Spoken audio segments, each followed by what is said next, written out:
technology is again driving a new wedge between Washington and Beijing. On the heels of banning Huawei, Donald Trump claims the Chinese app TikTok is a threat to national security, and he's imposing strict conditions on any sale to keep it operating in the U.S. Nick Harper is in Washington, watching developments for us this morning. Nick, this is one of the most popular social networks on the planet, used widely by Americans. Walk us through the Trump administration's concerns.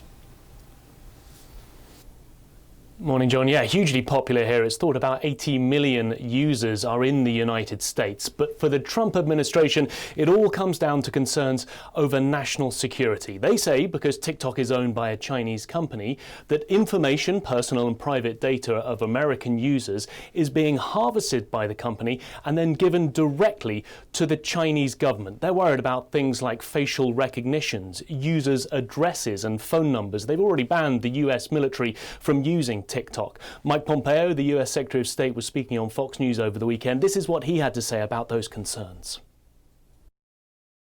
For a long time, the United States just said, well, goodness, if we're having fun with it or if a company can make money off of it, we're going to permit that to happen.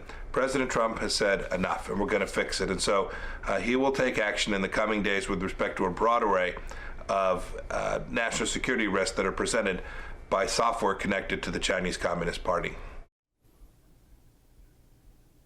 Now, Microsoft are beginning to say a whole range of things that would please the US President, Donald Trump. They've already said that they intend to carry out a complete security review of TikTok, that all of the data would remain here in the United States. If there was already some overseas, they would get it brought back, and that the US government would have oversight over the security of the app. They're hoping to complete discussions by the middle of September, John. All right, Nick, what about China's reaction and how this might play out in Canada, potentially caught up in the middle of these escalating tensions?